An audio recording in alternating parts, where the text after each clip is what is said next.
All right, guys, let's talk about the wall ball.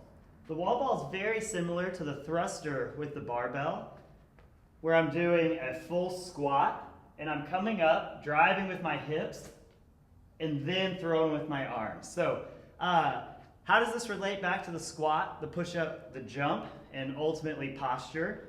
We're going to start in our squat stance. We're going to get everything set up, just like we always do. Draw your lower abs in, Kegel, squeeze your butt cheeks, weights even on your feet, creating that torque by twisting your feet out, torque in the hip, rib cage down, stand tall, shoulders back, create that rotation here.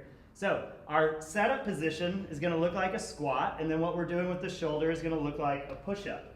So as I'm holding the ball, I'm trying to get my shoulders back in their sockets, creating that torque in my shoulders so my elbows are going to be under that ball.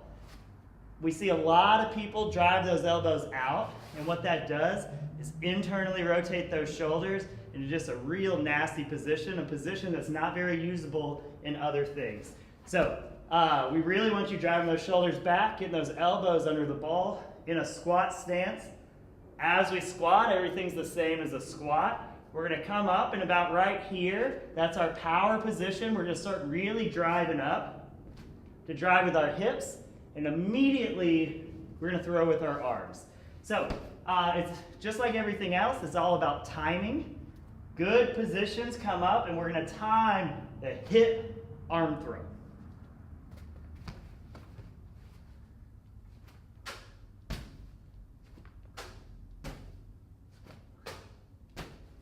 So how far away from the wall do you stand? You kind of just have to play around with this one.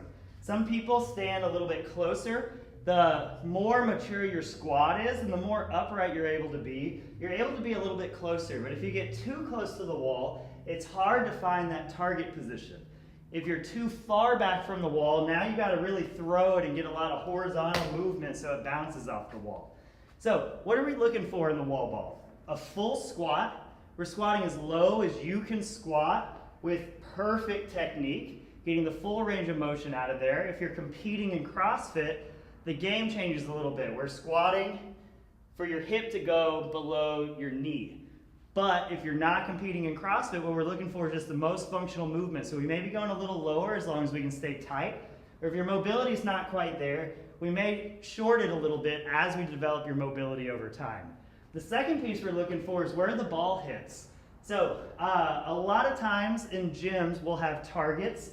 In here we have a green line, and the top of the green line is 9 feet. Top of the black line is 10 feet. So typically you'll pick a height and you'll try and hit that target every single time with the medicine ball. So pretty simple. It's a squat position. Shoulders are set up like a push-up, and we're looking for that same timing, driving the hips, throwing the ball. If we get that timing off and we start throwing the ball before our hips, now these jiggly little arms can't transfer the power into the ball as well. So really get that timing. Hips, ball. All right, play around with it and enjoy.